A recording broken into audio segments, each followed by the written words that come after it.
di ayat 111 surah Al-Isra. Alhamdulillahilladzi lam yattakhidh walada wa lam yakul lahu syarikun fil mulk wa lam yakul lahu waliyyun minadh-dhull wa kabbirhu takbira. Jadi secara tadabbur, bertakbir itu baru bermakna kalau sudah satu, bersyukur untung ideologi saya bersih. Segala puja dan puji bagimu wahai Allah yang tidak punya anak sehingga tidak punya keturunan. Tentu lanjutannya juga yang tidak punya bapak dan ibu sehingga tidak punya nasab. Wa qalatil yahudu Uzair ibnullah wa qalatil nasara al-masih ibnullah. Ini ideologi ini cacat. Semua berangkat dari situ. Sebab qiyadah ormasiyah sebetulnya kan mengajak manusia kepada Allah. Semua jenis qiyadah. Tetapi memang lebih kental lagi kalau di qiyadah untuk Persis ke depan ini. Dan ini yang menjadi kelemahan-kelemahan mendasar hampir di semua ormas. Karena biasanya yang terpilih menjadi pemimpin itu bukanlah orang yang dengan kriteria-kriteria ideologi yang kuat pada awalnya. Penilaian lebih kepada kriteria-kriteria teknis yang sebetulnya yaitu penting juga, tetapi bukan itu awalnya. Nah, untuk saat ini di tengah pertarungan pemikiran dan kecamuk, yakni takalabal a'da, ini kecamuk di mana Islam sekarang ini di satu sisi ditekan dan paling dimusuhi, tapi di sisi lain mereka juga diam-diam ingin bekerja sama dengan Islam karena peradaban Islam pasti akan bangkit dalam waktu dekat ini. Di tengah pertarungan peradaban yang tengah berlangsung saat ini. Clash of Civilization. Saya tidak ingin membenarkan atau menyalahkan teorinya Samuel Huntington. Tetapi faktanya sekarang peradaban barat mulai ambruk. Itu terlihat mulai dari sisi ekonomi belakangan ini. Karena memang tabiat ekonomi ribawi tabiat ekonomi ribawi itu lekat dengan kolonialisme. Jadi kalau negara koloninya itu kemudian berhasil bangkit, maka matilah ekonominya. Jadi orang yang belajar ke barat secara ekonomi itu nggak mesti pintar. Karena barat bisa survive selama ini, bahkan bisa maju hasil dari merampas dari potensi-potensi sumber-sumber daya negara-negara yang dijajahnya. Sampai di sini. Kita sudah terlalu lama berkiblat ke barat sejak zaman penjajahan yang melekat dengan kapitalisme yang dasar ideologinya adalah materialisme. Materialisme melahirkan sistem kapitalis. Sekarang diambang kehancuran dan akan bangkit peradaban timur dengan ideologi ateis yang mempunyai sistem sosialis dan komunis. Jadi di tengah peralihan peradaban nanti ini, kita mungkin keluar dari mulut singa masuk mulut buaya. Adalah menjadi kewajiban calon-calon qiyadah, qaid untuk mempersiapkan kebangkitan peradaban Islam sebagai peradaban alternatif yang menurut sebuah lembaga survei di Amerika tidak bisa dipungkiri akan ada kekuatan ketiga, yaitu Islam. Kekuatan ini tidak bisa dipandang remeh dan dia akan bangkit ke depan. Alhamdulillahilladzi lam yattakhidh walada wa lam yakul lahu syarikun fil mulk wa lam yakul lahu waliyyun minadh-dhulli wa kabbirhu takbira. Asyhadu an la ilaha illallah wa asyhadu anna Muhammadar Rasulullah. Allahumma fassalli wa sallim wa barik ala nabiyyina wa habibina wa syafi'ina wa qaidina wa maulana Muhammadin sallallahu alaihi wasallam wa ala alihi wa sahbihi wasallim. Saya tidak tahu mukadimahnya teman-teman di Persis kalau ceramah. Alhamdulillah. Saya juga tidak tahu apa penutupnya. Kalau NU kan wallahu muwaffiq ila aqwamit thoriq. Kalau Muhammadiyah nasrun minallahi wa fatun qarib. Kalau Persis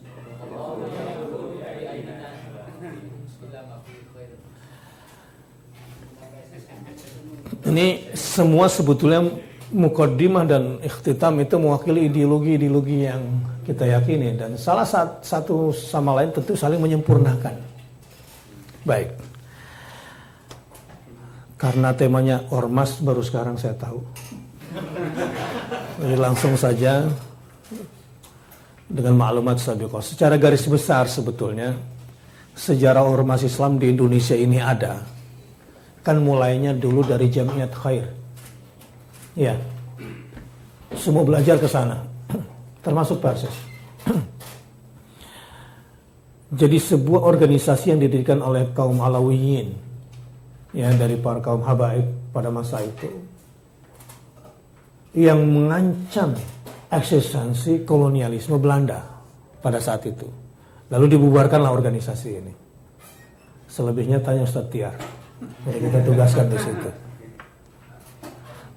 Karena dibubarkan maka masing-masing berdiri sendiri. Al-Irsyad berdiri tahun berapa? Kemudian Muhammadiyah berdiri tahun berapa? Kemudian Persis berdiri tahun berapa? NU berdiri tahun berapa? Semua dari situ awalnya. Jadi satu ayah sebetulnya, yang kemudian berkembang sesuai dengan zaman dan wilayahnya. Ya, kalau NU di mana wilayahnya? Jawa Timur. Muhammadiyah Jawa Tengah. Persis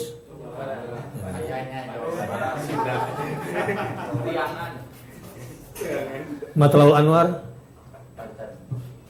wilayah Banten. Baik. Jadi sebetulnya itu satu spesies awalnya, dan lahir dari sosok orang tua yang mengajarkan nilai-nilai agama untuk menjadi pribadi-pribadi yang merdeka, masyarakat yang merdeka, menjadi bangsa yang merdeka. Sehingga kata Indonesia menjadi sebuah nama itu juga dari para ulama. Pemuda tinggal nyumpahin aja dengan sumpah serapahnya itu, yang saat itu masih bernama Hindia Belanda. Ulama yang memikirkan kosakata itu semua dari ormas ini sebagai stakeholder negeri ini. Dan Persis berhak mengatakan, walaupun hanya boleh kita lakukan dalam bentuk gerakan yang bermanfaat, jangan saya pemilik Indonesia, gitu kan nggak perlu. Persis pada posisi yang sangat juga strategis untuk memunculkan peran-peran strategisnya lewat kepemimpinan barunya di kalangan anak mudanya pada hari ini. Ya. Jadi ormas ini lahir dari sebuah rahim ideologis menjadi sebuah gerak-gerak sehingga lahirlah bangsa Indonesia saat itu. Nah, tapi secara garis besar dalam perjalanannya itu menjadi dua kelompok besar. Majelis Ulama Indonesia itu sebetulnya tempat bersatunya para ulama dan zu'ama. Jadi kalau ada artis di situ nggak usah protes juga. Masa majelis ulama ada artis? Nah, gitu. Karena itu wadah ulama dan zu'ama. Zu'ama fi selebritas di situ ada juga. Zu'ama. Yani za'im fi wilayatihim, za'imun fi ahwalihim. Tetapi NU merasa lebih tua sehingga ketua umum nggak pernah mau datang ke sana. Yang dikirimkan lapis keduanya. Akhirnya NU bikin sendiri, sehingga Muhammadiyah juga kemudian bikin sendiri sebuah entity yang sebetulnya tidak ingin menyaingi MUI, tapi mereka berjalan juga. Karena belakangan satu spesies tadi jenisnya terbagi dua.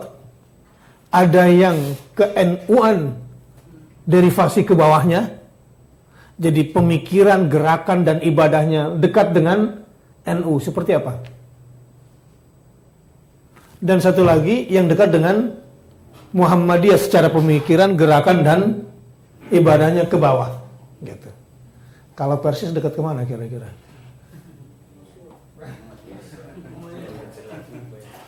Artinya kalau nanti di lapangan bergerak gitu ya, sehingga di ormas ini nanti ada namanya organisasi ormas Islam. Jadi organisasi sendiri di luar MUI, organisasi ormas Islam yang senada dengan NU, namanya apa? LPOI kalau tidak salah. LPOI pemimpinnya MUI, pemimpinnya NU. Saya tagih itu.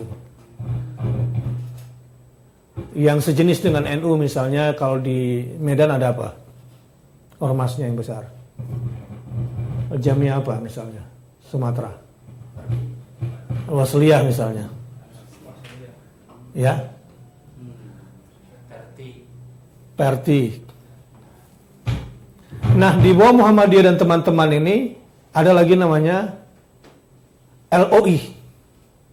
Lembaga Ormas yang sejenis dengan Muhammadiyah.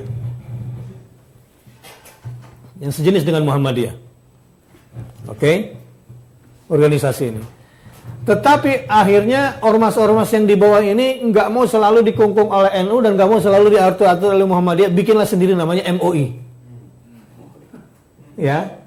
Kumpulan ormas Islam minus NU minus Muhammadiyah, namanya Majelis Ormas Islam.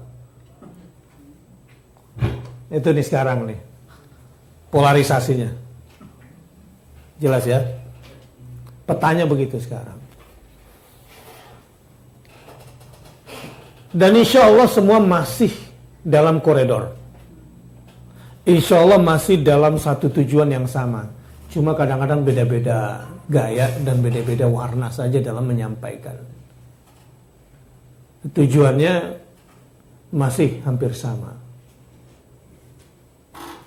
Dan yang membedakan paling sedikit dalam warna-warni pemilihan diksi dalam membuat visi organisasi masing-masing dan memilih wilayah dalam peran gerakannya masing-masing di tingkat misi. Tema saya hari ini apa sih? Tema saya apa? Peran dalam amar ma'ruf nahi mungkar. Baik, jadi fokus ke amar ma'ruf nahi mungkarnya. Oke, ini secara garis besar. Jadi Persis ada di kelompok LOI, ada juga di kelompok MUI secara gerakan, sebab spesiesnya jenisnya lebih dekat ke sini. NU bersaudara, tapi dalam gerak mungkin agak berbeda. Nah, itu saya saksikan kemarin ketika Banser hampir melarang saya di Garut.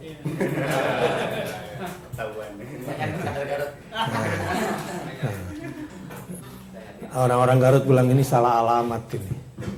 Ustaz Jaja bilang ini gagal faham ini berarti. Orang Priangan Timur nggak bisa diginikan gitu. Gitu. Karena Priangan Timur nih khususnya beda dengan Priangan, kalau ada timur berarti ada barat gitu ya. Ya Bekasi, Bogor ini kebanyakan urban. Kaum urban. Tapi memang kalau Priangan Timur tuh punya sense-nya sendiri. Jadi kalau ada masalah-masalah keagamaan biasanya keamanan di sana tuh siaga 1. Ada sedikit pergolakan langsung siaga 1. Nah jalurnya yang agak-agak sama nyalinya itu Priangan Timur, Sulawesi Selatan, dan Aceh. Kartosiwiryo, Khairul Muzakar, Daud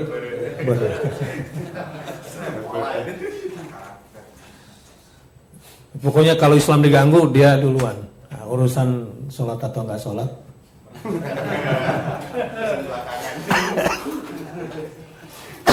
Jadilah kasus Priok.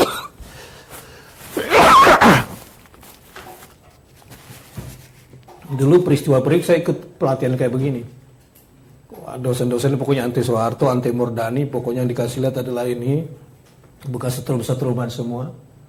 Tapi ketika baca Quran kacau. Ya, pantaslah saya menjadi peserta terbaik kan gitu. Ya, di Daulat salah saya menjadi peserta terbaik gitu. Karena sedikit yang bisa ngaji. Modalnya ghirah gitu. Ya, kasus Priok itu kan gitu. Kadang mabuk jalan terus. Sholat juga ya, kadang-kadang gitu ya. Tapi kalau sudah ada yang menghina Islam, langsung jihad gitu.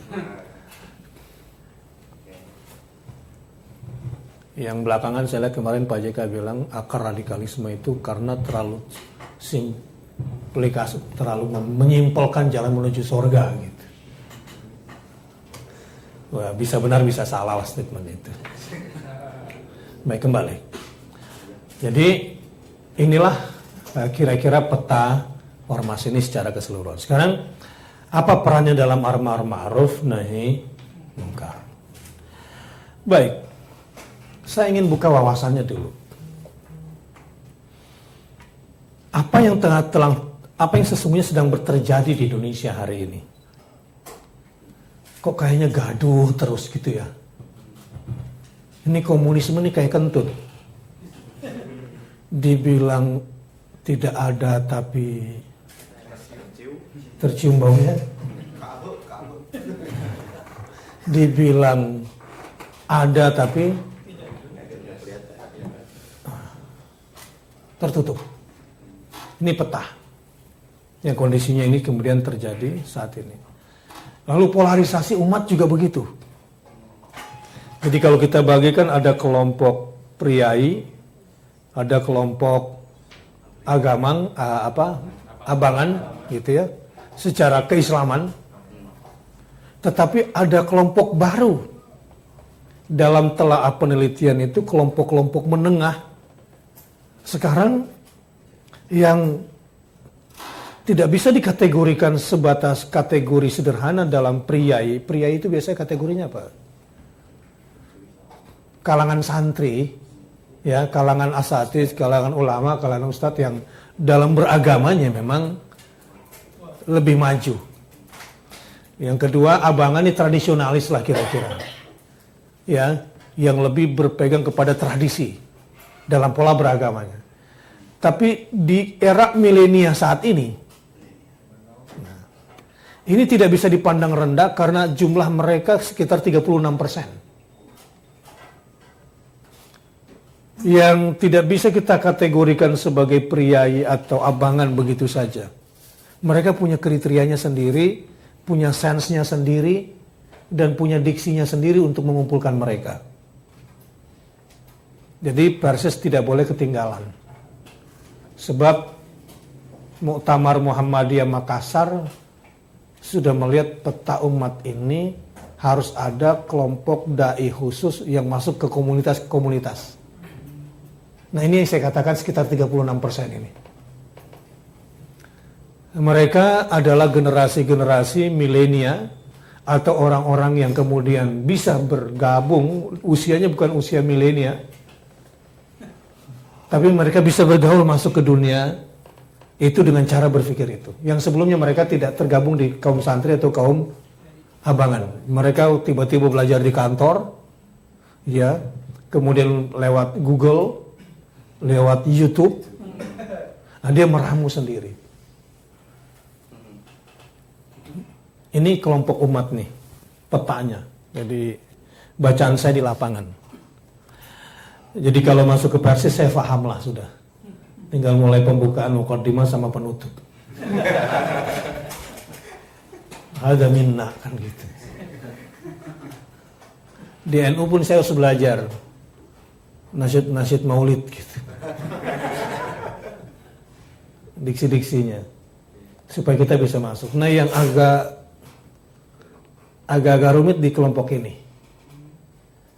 Ya, katakanlah sekarang salafi baru nih. Lu salafi lamanya yang mana kan gitu. Ya, sebetulnya kan manhajnya Persis salafi. Ya. Fikran wa manhajan gitu ya. Wa ibadatan gitu sebetulnya. Ini kelompok-kelompok ini. Terus juga kelompok-kelompok kota gitu yang suka pengajian tapi nggak mau masuk salafi. Salafi kan baru belakangan. Nah, mereka nih saya masuk ke dunia mereka. Ya. Ibu-ibu gaul ini.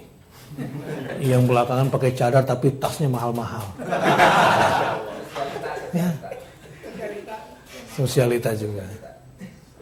Ya, yang belum kuat mental jangan masuk ke sana. Minimal terikat kasus nikah siri nanti.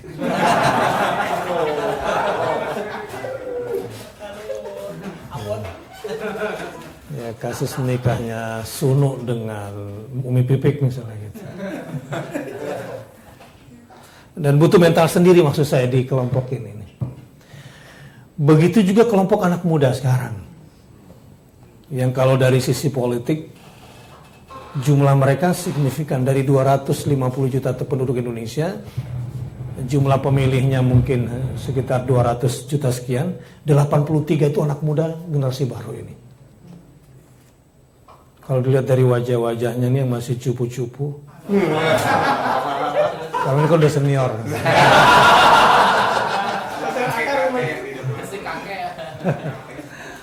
Kita ini udah generasi plus kan gitu mas. Jadi saya bacakan peta sebab nanti amar ma'ruf nahi mungkarnya punya hal yang berbeda sensenya, ya, berbeda sensenya. Coba dilihat fenomena Ustadz Abdul Somad dari ujung pedalaman Riau yang udah lama jadi anggota MIUMI tapi kita nggak tahu siapa dia. Gitu. Sampai sekarang pun di grup silaturahmi MIUMI saya belum punya nomornya gitu. Rupanya si Abdul Somad gitu. Iya. Baik, cek. Artinya ini ada fenomena apa gitu.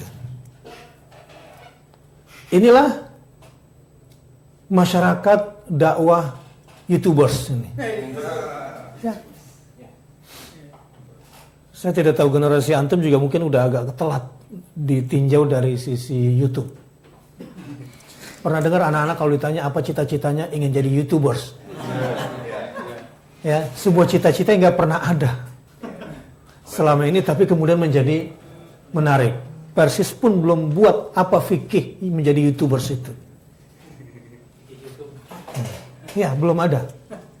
Padahal ini yang paling berkembang dari sisi penghasilan, dari sisi prestasi, dan ke depan dunia akan berubah. Ya, ruang-ruang kelas seperti ini nggak akan mau anak generasi milenial mau masuk ke sini. Pengap, bukunya juga berantakan kayak gitu. Pas dibuka, di zoom in nggak bisa. Gitu. Ya, perpustakaan akan ditinggalkan. Ini zaman berubah nih. Jadi nanti kalau antum bikin universitas untuk Persis, nggak usah berpikir seperti syarat membuat perpustakaan kampus hari ini, itu nggak akan dimasuki lagi. Jangankan mereka, ustadz aja udah nggak baca kitab. Tinggal buka maktabah syamilah.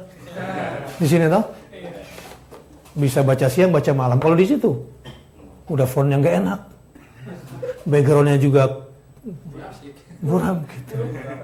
Yang jelas nggak buat mata kita nggak bisa zoom in kan gitu. Itu akan ditinggal semua tuh perpustakaan seperti itu. Konsep belajar pun akan berubah. Cuma di Indonesia matahari bisa mati. Tutup maksudnya gerainya. Lotus tutup. Semua Debenhams, merek-merek besar dunia sekarang di era shifting. Sekarang saya masuk ke milenialnya. Antum ikutin Ustadz ya, jadi supaya update. Ya. Ya, karena nasib seperti Bluebird itu akan banyak yang mati. Antisipasi tenaga kerja. Nanti kasir nggak laku itu.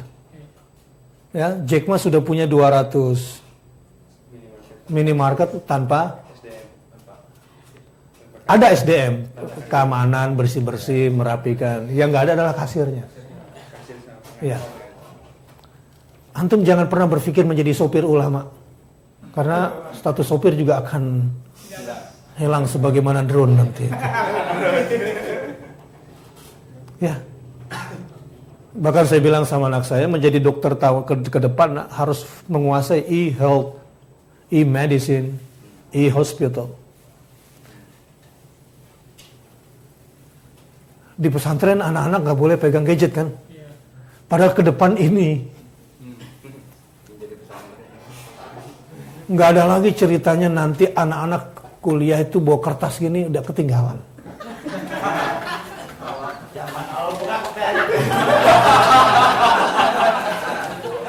Gak ada lagi.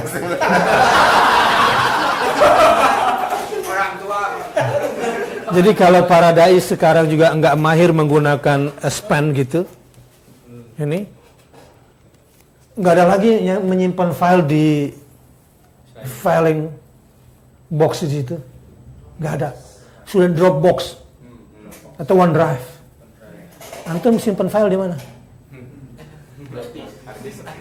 Masih hard disk. Kemana-mana begitu bawa hard disk ketinggalan sudah. Ini zaman. Peta dulu, pahami dulu peta zaman. Baru nanti amar ma'ruf nahi mungkarnya bisa benar. Kalau tidak, Anda amar ma'ruf, apa kata umat? Nggak asik gitu. Lalu dibilang nggak asik sama dia nanti. Ini akan berubah semua. Senjata antum sebagai dai sekarang, ini kamera lebih hebat daripada AK-47. Monetize di YouTube. Ini tim medianya Versis, harusnya videonya sudah menghasilkan. Ini anak-anak kita juga baru belakangan saya sadarkan. Baru penghasilan sekitar 16 sampai 20 juta per bulan dari hasil monetize video. Tim medianya ini. Baru, padahal cuma 61.000 subscribers. Jadi nanti cara antum merekrut jamaah. Jadi cara antum merekrut jamaah nggak lagi kayak dulu. Model-model habaib kan sekarang bangga banget kalau sudah jamaah banyak di depan duduk gitu ya. Oh, sebanyak-banyaknya paling 100.000. Monas paling 7 juta. Sementara di sini.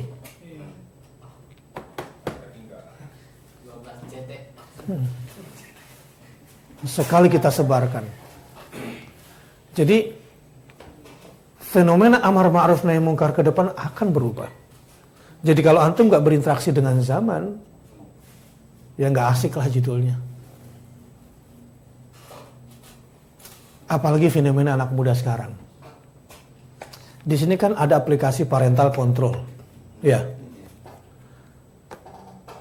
Antum kalau ada aplikasi baru, terus nggak ngerti, nanyanya sama siapa? Sama anak-anak. Jadi siapa kontrol siapa di sini? Siapa kontrol siapa? Ya. Harusnya kan bapaknya lihat, astagfirullah anakku. Setelah orang tuanya masuk bongkar semua isi handphonenya. Astagfirullah, astagfirullah, kenapa begini anakku? Kalau zaman sekarang nggak, kok gini bokap gue ya? Kan gitu. Jadi chat history-nya dibuka semua sama anak-anak. Ya. Sampai email bapaknya bisa dimasukin semua. Sudah ngumpet-ngumpet. Buka password saya. Anak saya yang ketiga tiba-tiba main buka aja itu. Rupanya dari jauh dia bisa ngintip. Password bapak gue sekian gitu. Ini zaman. Dan perubahan sosial juga luar biasa. Jadi saya ini kan orang yang malas posting.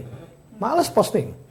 Padahal yang namanya Instagram itu Semakin sering posting, semakin banyak followers.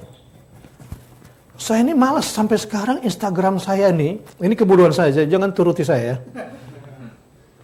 Saya selama punya Instagram itu baru berapa kali posting? Baru 203 kali. Nggak ada jutaan, mestinya orang level saya itu mestinya. Tapi kan saya nggak enak, makan ini hari ini posting. Lagi di sini posting. Alay kesana kan gitu. Tapi karena saya belum paham, ini dunia milenial saat ini, saya kayak kok follower saya 473 ribu. Saat itu nggak punya follower saya. Ditegur sama anak saya, Abi ini nggak sopan. Nggak sopan bagaimana? Ini followersnya banyak tapi nggak following. Nggak fallback. Karena saya bodoh. Saya posting setelah itu, saya nggak tahu yang komen-komen ngomongin apa. Antara haters dengan followers. Nah, sudahlah, sekilas. Jadi saya nggak paham dunia itu. Tapi karena anak saya protes terus, oke deh aku follow yang lain, tapi aku follow kamu aja ya. Ya udah nggak apa-apa deh bilang gitu. Jadi habit santun dan tidak santun di dunia sosial sekarang berbeda dengan zaman dimana sebelum ini kalian hidup gitu. Jadi Ustaz, jangan sekali-kali antum doktrinkan cita-cita antum ke anak yang sekarang ini. Ketinggalan. Ini rahasia antara antum sama saya saja ya. Karena biasanya aturan digunakan untuk orang di bawah. Di dunia ini yang namanya peraturan hanya untuk yang lemah. Yang kuatlah yang bikin aturan. Maka di sinilah pentingnya Al-Quranul Karim untuk jadi pegangan. Kalau anak saya masuk pesantren gak bisa pegang gadget, gak bisa buka laptop, kira-kira keluar gimana dia? Perkembangan teknologi begitu cepat. Masa anak saya keluar dari pesantren generasi Bluebird, sementara Bluebird sudah mati sama online. Kemarin ke Mekah Madinah, wah biasanya kita kan susah sekali berangkat. Harus visa begini, kemudian hotel jauh-jauh hari, pasan begini begitu. Kemarin saya tinggal pakai online aja. Haji, karena kita ngerti lapangan gitu ya. Sampai di Madinah, langsung masukkan aplikasi, ada aplikasi baru namanya Karim, yang biasanya satu orang dari airport ke hotel sekitar Masjidil Haram 100 real, saya sekeluarga segambreng cuma 37 real naik. Sejenis Grab di sini. Untuk Mekah Madinah. Cari hotel kalau saya ikut lembaga umroh bakal mahal. Nah, saya pantau aja semua dari booking.com, dari Traveloka, hapus. Beli-beli dan semua, walaupun kemarin masih saya pakai Traveloka juga, lihat list harga hotel. Seandainya saya mengikuti lembaga haji dan umroh, travel udah mati, saya suruh bayar sekian, saya nggak bisa ngapa-ngapain. Tapi dengan melihat di aplikasi, saya bisa memantau pergerakan harga hotel yang berubah-ubah. Yang berubah-ubah. Karena biasanya yang dijual oleh hotel itu adalah ya yang sudah kontrak dengan travel. Sisa masih ada kamar-kamar sisa yang itu nggak dijual. Nah kita bisa dapat di situ murah. Sehingga saya nggak perlu ikut rombongan seperti jamaah Persis gitu kan sekian hari arba'in. Ya. Oh ya pas banget. Pernah bareng soalnya. Iya. Terus akhirnya saya lebih banyak tinggal di Madinah, lebih tentram. Jadi saya baru tanggal 7 ke Mekah. Sebenarnya kan Arafah tanggal 9. Saat itu dari tanggal 4 sampai tanggal 7 itu Raudhah sepi. Jadi saya sekeluarga sama anak-anak bisa menikmati Raudhah tanpa harus capek-capek. Dan harga hotel sedang turun. Jadi tinggal pindah-pindah hotel. Movenpick, Oberoi, gitu ya. Yang bagus-bagus. Sebab kalau satu hotel ini aja nanti spraynya nggak ganti-ganti sama dia. Artinya gini, ini perkembangan. Itu paling pas. Enggak, kalau dia tetap harus nyari untung. Kan untuk penghasilan Persis kan gitu. Jangan dibocorin yang ini. Nah, tapi untuk kalian maksud saya ini berubah zaman ini. Jangan sekali-kali doktrinkan umat dengan doktrin yang membuat mereka mundur. Ketika menjelaskan tentang bagaimana salafus saleh seakan-akan ingin dikembalikan lagi ke masa lalu. Sebetulnya karena dia gagal membaca peta hari ini sehingga tidak mampu mentransformasikan secara kontekstual yang benar.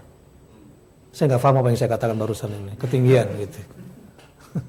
Bagaimana transformasi dengan konteks yang benar pada hari ini, sehingga amar ma'ruf nahi munkar menjadi begitu efektif, efisien, dan melakukan lompatan-lompatan besar di tengah umat. 11.21 sampai jam berapa? Zuhur, nggak ada diskusi? Ya. Mau sekarang atau nanti? Sekarang. Jadi ini bukan training, ngobrol aja kita baru ya. Ya, alhamdulillah. Ada yang saya bantu bro? Enggak kan? Nggak begitu negornya. Oh, nggak begitu. Hai guys.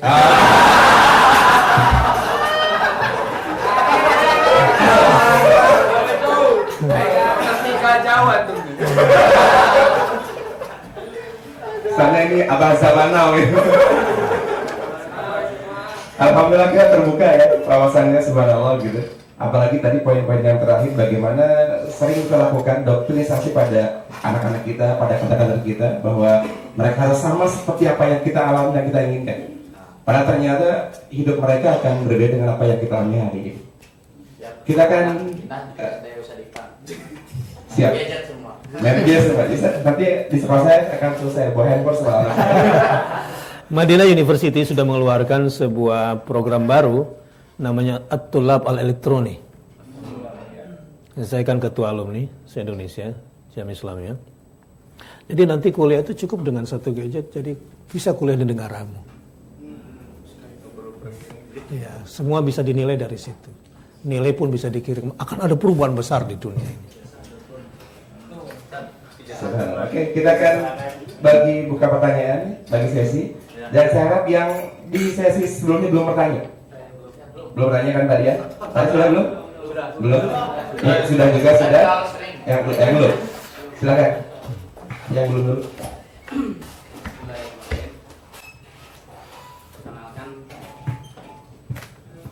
Duduk saja, duduk. Duduk saja. Baik, perkenalkan saya Fajar Ustaz dari PT Pemuda Persis Garut.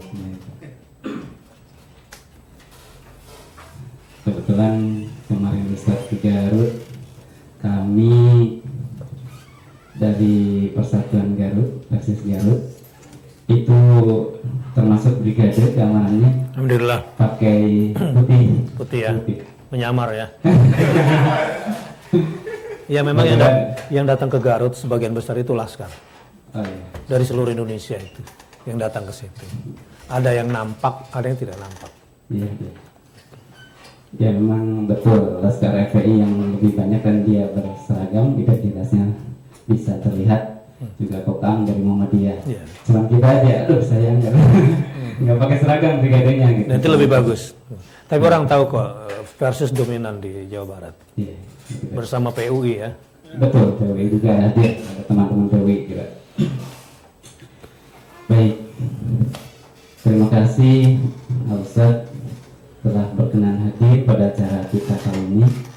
Juga barusan sudah diawali dengan memberikan pencerahan mengenai peta dakwah gitu. Memang ini yang kami perlukan, Ustaz. Pencerahan ini yang membuat nanti kami bisa berpikir visioner ke depan gitu. Bagus. Demi berkembangnya dakwah untuk kemaslahatan umat gitu. Ya. Iya, mencermati fenomena hari ini, Ustaz, terutama kita di Garut yang memang sudah terkenal bahkan ini nasional, terkenal dengan heterogenitas. Ormas Islam itu ada Syarikat Islam, ada PUI, Muhammadiyah, Persis, FPI, HPI, Ya. NU, apalagi dan lain-lain.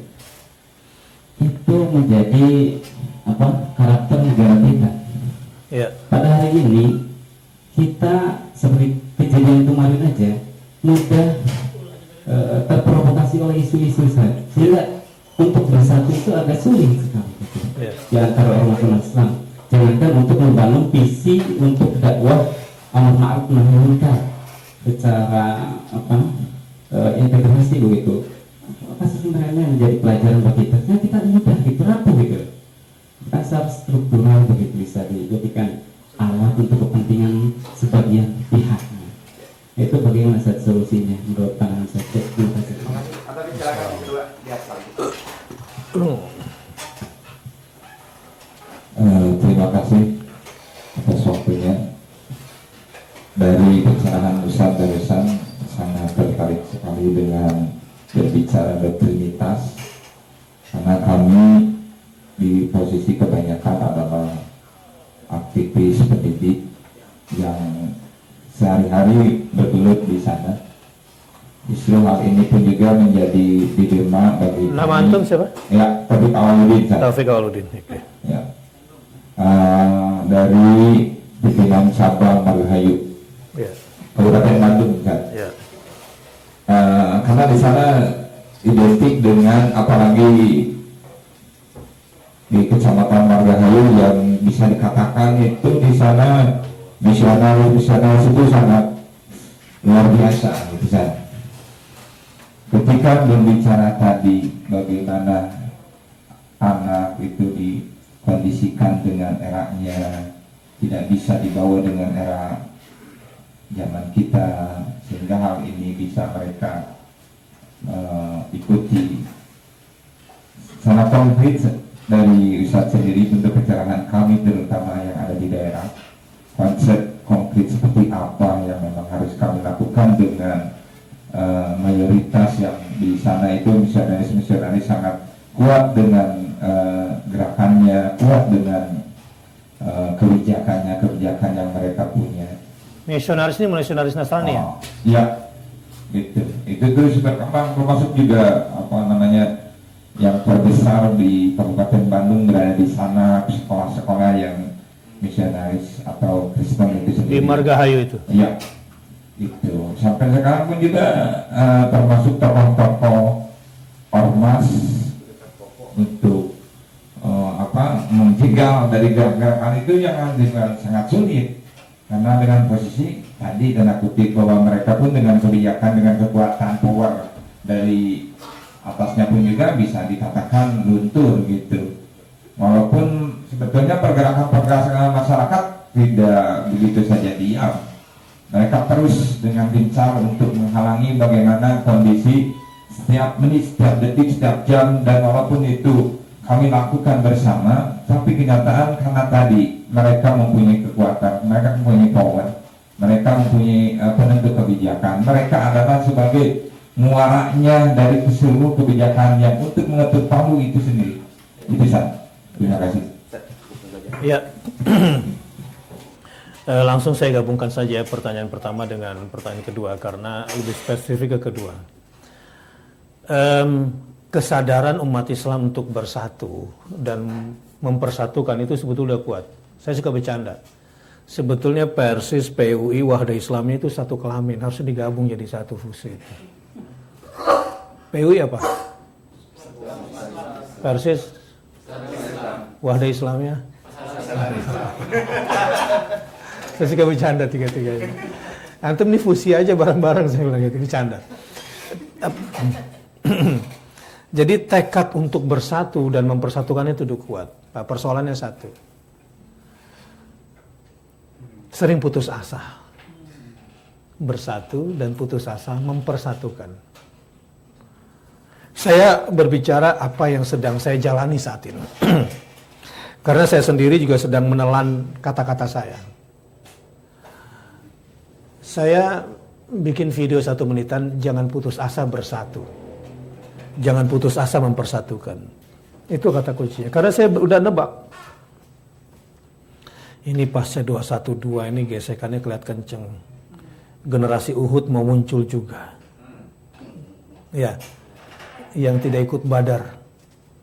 Karena melihat Badar ini begitu hebat.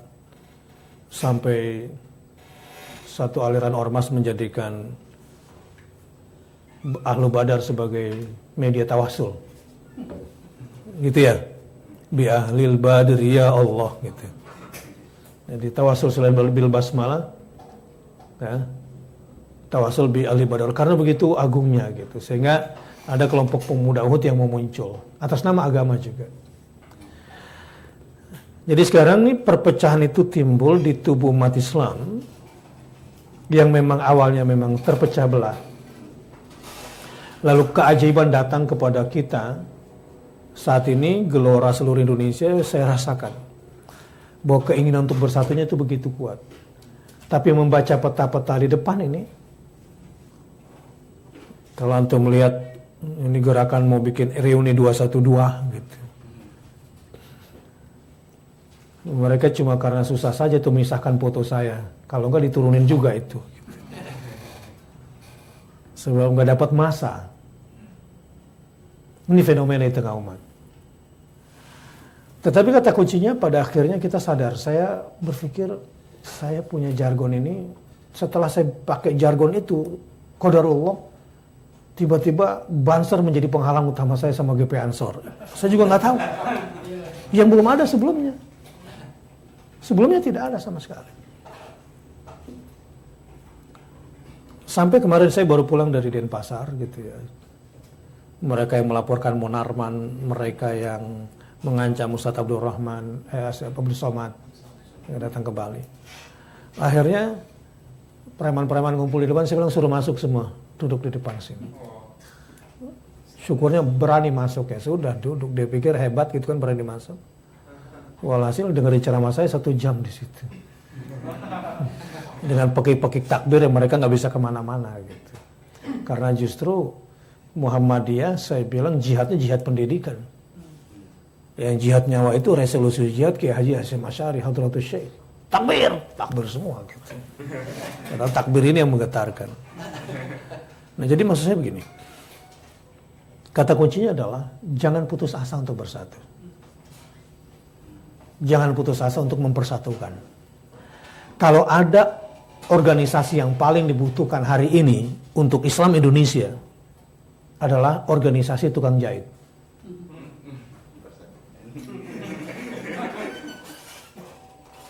Wallahi. Kalau ada organisasi yang paling dibutuhkan untuk Indonesia saat ini, untuk berdiri baru, jangan bikin ormas baru. Bikin apa? Tukang jahit. Organisasi yang kerjanya hanya mempersatukan. Sebetulnya di situ domain Persis, PUI dan Walda Islamiyah. Dengan satu catatan. Law anfaqta ma fil ardi jami'an ma allafta baina qulubihim walakinallaha allafa bainahum. Ingat ya, yang bisa mempersatukan kita itu cuma Allah Subhanahu wa taala. Maka awamil faktor-faktor yang bisa membuat kamu menjadi pribadi pemersatu itu harus kamu lakukan. Kalau tidak hanya bicara dan ini jargon kosong. Ayo persatuan Islam, persatuan Islam, persatuan Islam, tapi tidak ada di jiwamu. Salamatus sadar. Sampai saya katakan di depan dia, sesama muslim itu kalau ingin bersatu, azillatin alal mu'minin, a'izzatin al-kafirin. Jangan dibalik. Kalau perlu, waktu saya dilarang di Cirebon, saya mulai dari hati saya sendiri. Menjadi seorang pemersatu, lembaga pemersatu, omong kosong kalau setiap doanya tidak dimulai dengan Allah baghfir lil muslimina wal muslimat wal mu'minina wal mu'minat. Nggak bisa menjadi pemersatu kalau itu hanya dibaca di khutbah Jumat. Bahkan sunnahnya harusnya dibaca sebelum tidur. Sesama muslimin dan muslimat, agar tidak ada ganjalan, wala taj'al fi qulubina ghillan lil ladzina amanu. Ketika saya mendapatkan larangan dari PCNU Kabupaten Cirebon, padahal acaranya di Kota Madia Cirebon, saya tutup negative thinking. Karena tindakan kita terkait dengan pikiran kita. Demi Allah, NU saudara saya, Banser juga saudara saya. Tidak boleh di dalam hati saya ada kebencian kepada saudara. Lalu saya cek hati saya sebelum tidur. Saya bayangkan 3 tanda tangan yang menandatangani pelarangan itu. Sebelum tidur saya, ketika Allah maghfirlil muslimin wal muslimat, saya sertakan nama-nama yang sudah tanda tangan itu di dalam doa saya. Lalu saya periksa hati saya sendiri. Adakah ganjalan kepada saya untuk mendoakan dia? Alhamdulillah nggak ada. Saya bilang, saya tidak datang ke Cirebon karena acara itu MTQ, tapi biar Allah yang atur. Akhirnya malam ini saya harus ke Cirebon. Ya. Ini pasti hanya provokasi. Di situ ini ilmu lapangan. Ya. Ini ilmu lapangan yang saya jalani. Dan tidak ada sedikit pun rasa takut pada hati saya. Dan alhamdulillah. Terima kasih Garut. Bumi berkah itu. Garut terjadi damai di Cirebon. Ya, antara FPI dengan, seandainya saya ikuti teman-teman, Ustadz datang ke sini, kami udah siap. Kalau perlu perang sekarang, salah. Ketika Ustadz Felix Show dilarang di Jakarta Utara, adik-adik saya itu semua pada protes meeting malam itu seluruh laskar Jakarta Utara. Saya bilang kalian hanya boleh tunjukkan kekuatan, tujuannya agar terjadi keseimbangan, supaya tidak ada kezaliman. Tidak boleh perang. Siap, Kanda. Bugis-bugis Makassar di lapangan yang jargonnya lebih dari Kopassus.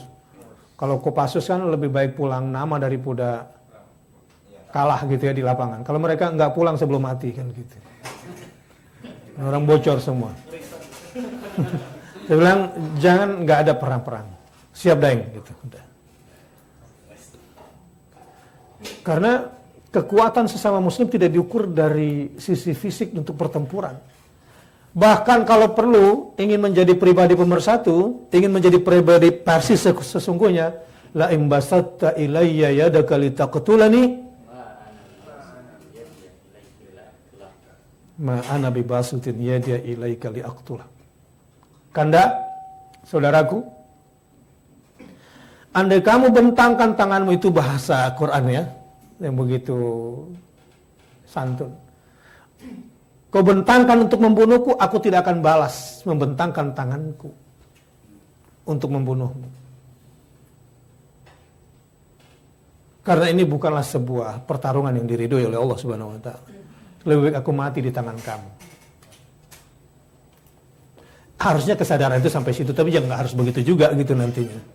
Tapi kesadaran itu yang membuat kita kemudian selalu berbesar hati. Ini pribadi-pribadi kalau ingin menjadi pemersatu dengan fenomena umat Islam saat ini. Jadi keep husnudzan, keep ukhuwah Islamiyah. Biar Allah yang akan. Setelah pulang dari Garut pun saya nggak akan sesumbar. Antum bisa bayangkan gimana sakit hatinya orang ini. Ya, makanya ketika dia kemudian bikin acara apel apalah di Masjid Agung, biarin aja. Nggak boleh kemudian kita, ya biarlah, kita harus berprasangka baik semuanya. Sehingga bahasa saya, rapatkan saf, kita buat setan itu merintih sehingga tidak bisa mempecah belah kita. Rapatkan saf, biar Allah yang menyatukan, gitu ya. Itulah saya kira yang harus antum gunakan nanti di Bandung itu, di kampung antum itu. Jadi sebetulnya bukan musuh yang powerful, justru sekarang terbalik, kita yang powerful sebetulnya. Mereka yang sekarang galau melihat kebersatuan kita, mereka yang galau melihat kebersamaan kita ini. Karenanya di situasi seperti yang sedang kita hadapi saat ini, jangan berkecil hati, ya, jangan berkecil hati. Bahwa misionaris-misionaris yang sedang bekerja dan memang ada di Jawa Barat, ada memang, tetapi mereka sebetulnya tidak sebesar yang kita bayangkan. Ada. Karena sekarang yang mereka butuhkan sebetulnya bukanlah mengkristenkan orang. Mereka tuh nggak penting. Misionaris ini nggak penting mengkristenkan orang, banyak atau tidak, nggak penting. Yang penting adalah pertama, manipulasi statistik. Lewat manipulasi statistik lah kemudian mereka mendapatkan banyak bantuan dari luar. Kan kerjaannya, kalau digambarkan Al-Quran itu kan, ya'kuluna amwalan nas bil batil. Wa inna katsiran minal ahbari war ruhban la ya'kuluna amwalan nas. Tujuannya itu saja. Akal amwalan nas bil batil.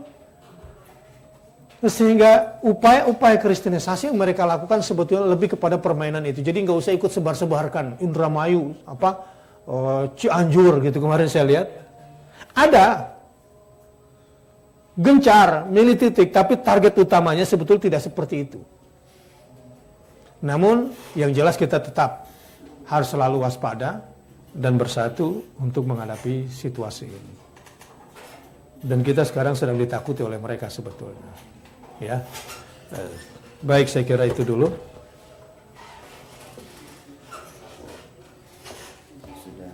Azan selesai ya, betul.